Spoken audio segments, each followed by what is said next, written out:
Всем привет! В сегодняшнем видео без лишних слов мы будем снимать старый материал другого мастера и будем наращивать красивые, яркие, фруктово-коктейльные ногти. По рассказу клиентки, во время процедуры ногти сильно пилили, приходилось даже останавливать мастера, и в течение еще нескольких дней после процедуры ногти сильно болели. Данным ногтям 9 дней, и уже пора заканчивать с этим покрытием и делать красивые, сочные ногти. Ногти покрыты гель-лаком. Снимать старый материал мы будем с помощью керамической насадки. Ставим насадку приблизительно на 25-30 тысяч оборотов и плавными движениями убираем старый материал. Так как ногти сильно перепиленные и сейчас очень чувствительные, работать нам нужно с ними очень аккуратно. Видим, что на кончике есть отслойка материала от ноготка. Ее нам обязательно нужно убрать. Такие отслойки появляются из-за некорректно подобранной базы. Как правильно подбирать базу к каждому из типов ноготков, я сниму отдельное видео.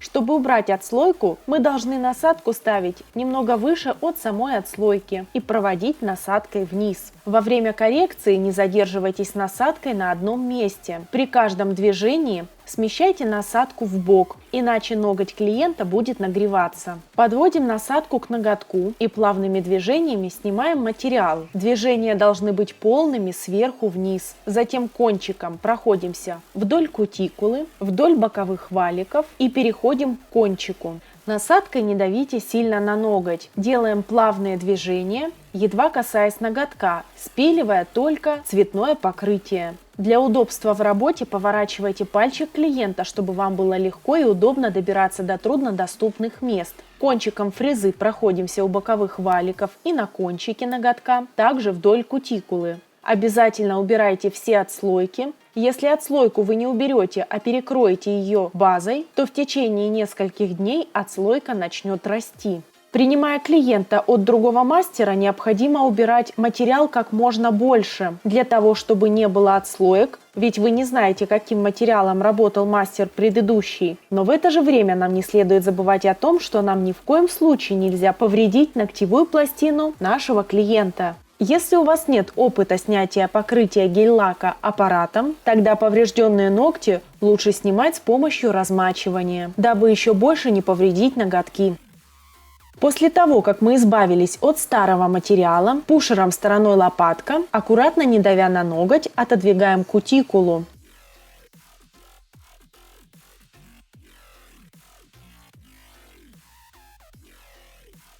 Теперь стороной топорик очищаем всю кожу, которая есть под кутикулой. И также тщательно проверяем, хорошо ли мы отодвинули и приподняли кутикулу. Затем берем насадку пламя. Аппаратом с оборотами в 20-25 тысяч с поворотом на форвард мы очищаем ноготок. Делаем это сначала справа налево, заводя кончик насадки под кутикулу и плавными движениями очищаем ноготок от наросшей кожи птеригий. Насадкой также не стоит давить на ноготок.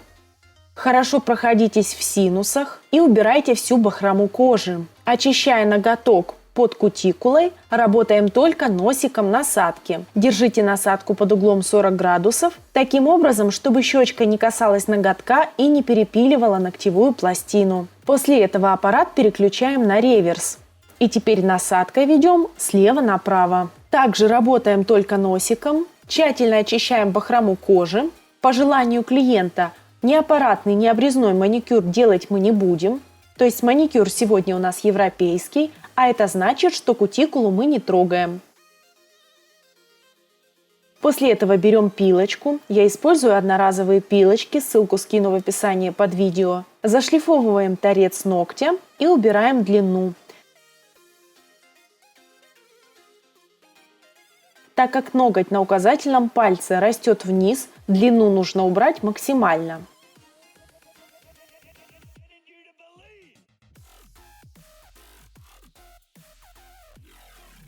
Сегодняшние ногти перепиленные и поврежденные, поэтому еще больше травмировать их пилочкой мы не будем. Берем бафик абразивностью 240 грит и аккуратно зашлифовываем ноготок, чтобы он стал матовым. Бафиком проходимся около кутикулы боковых валиков. Также убираем бахрому с торца ногтя. Но даже в европейском маникюре мы не можем оставить заусенцы.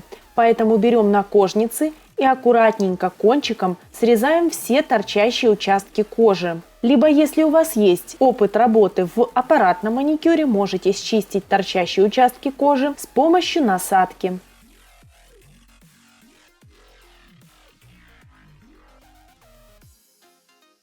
Срезав всю ненужную торчащую кожу и убрав все заусенцы, мы обрабатываем ногти дигидратом или спиртом. Тем самым мы убираем пыль с ногтя, подсушиваем и обезжириваем ногтевую пластину.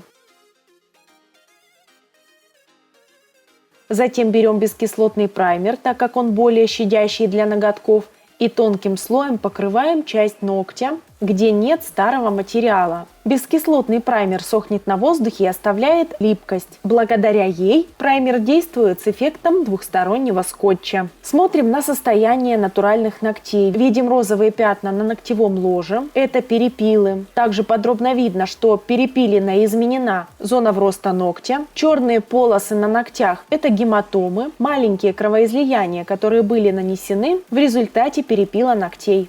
Теперь ногти покрываем базой. Для аллергиков и для защиты собственных ногтей хорошо использовать базу, в состав которой не входит метилакрилат, ведь именно он пагубно влияет на состояние ногтевой пластины. А если ногти еще и повреждены, то нам нужно использовать именно эту базу. Покрываем тонким слоем и втирающими движениями, чтобы база зашла во все шероховатости ногтя и сцепка материала с ногтем была сильней. Запечатываем торец ногтя. Базу отправляем сушиться в лампу. Берем формы для наращивания, отклеиваем серединку и липкой стороной друг к другу приклеиваем серединку к свободному краю формы. Разделяем форму и плавными движениями слегка ее сгибаем, чтобы она была не плоская. Теперь смотрим, на ноготке есть места зоны вроста ногтя. Зрительно отметьте их себе.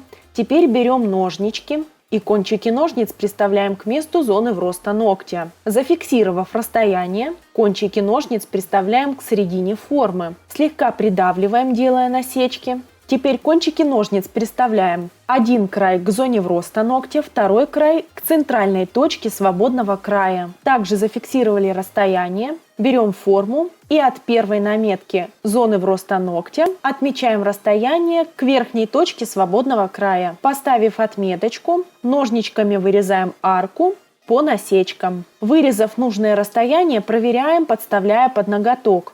Видим, что форма подходит идеально, но нам нужно вырезать пространство для боковых валиков. Вырезаем небольшие треугольнички слева и справа. Их мы вырезаем для того, чтобы боковые валики не поднимали форму и не смещали ее. Плотно подставив форму под ноготок и склеив ровно друг к другу края, мы проверяем правильность постановки формы. Кончик формы должен быть слегка поднят вверх и смотрим, что верхняя точка ногтевого ложа должна быть на одном уровне с кончиком формы. Затем аккуратненько подсовываем форму в уголках в зоне вроста ногтя. Прикладываем пушер параллельно пальцу, и форма должна быть подставлена так, чтобы быть продолжением фаланги пальца. После того, как убедились, что форма поставлена правильно, берем моделирующий гель. Я использую специальный гель-лак для наращивания ногтей. Это супер прочный гель. Данной кисточкой работать очень удобно. Гель средней вязкости и растекаться не успевает. Формируем свободный край ногтя средним слоем ближе к тонкому. Также хорошо заводите гель к зоне вроста ногтя. Формируйте свободный край как можно ровнее, чтобы в последующем опила было немного. Сушим ноготь в лампе. После этого нам нужно аккуратно снять форму. У новичков возникают проблемы со снятием формы. И форму снимают с уже нарощенным кончиком. Для того, чтобы такого не было, аккуратно пушером подденьте кончик геля и отклейте его от формы с одной и с другой стороны, а затем уже форму опустите вниз. Таким образом, ваш нарощенный ноготь останется целым. Теперь берем полигель. Можете брать любой другой густой камуфляж. Ставим капельку на ноготок и кисточкой, смоченной в спецжидкости, стягиваем гель вниз, формируя удлинение ногтевого ложа. Также кисточкой аккуратненько притаптываем гель чтобы он сходил на нет около боковых валиков и кутикулы. И более толстый слой образовывался на кончике линии улыбки. Чтобы образовывался бортик, выравниваем линию улыбки и отправляем сушиться в лампу. После просушки снимаем липкость с ногтя и аккуратно пилочкой формируем и корректируем свободный край ногтя.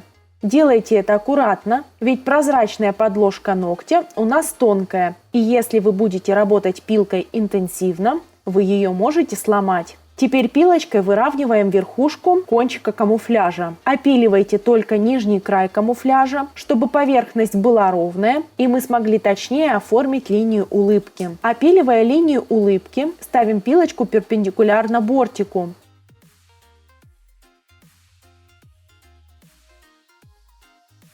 Сравниваем каждый ноготок с предыдущим. Если все ровно и идеально, переходим к следующему этапу. Убираем пыль. Берем кисть лайнер и черным цветом гель-лака или гель-краски прокрашиваем часть ногтя под камуфляжем, то есть обводим линию улыбки. Просушиваем в лампе. Теперь на палитру я капаю капельку топа. Кистью широкий лайнер и ярко-желтым цветом гель-лака я снова обвожу ноготь под камуфляжем. Затем кисточку не вытираю, макаю в топ и с помощью топа сгоняю гель-лак к кончику ногтя. Тем самым к кончику цвет становится прозрачным. То же самое делаю с последующими ноготками, меняя лишь цвет ногтей. Мизинчик мы сделали желтым, безымянный ноготь оранжевым, ноготь на среднем пальце сочный желто-салатовый цвет, указательный ноготь зеленый и толстый пальчик мы сделали малинового цвета. После этого ногти высушите в лампе.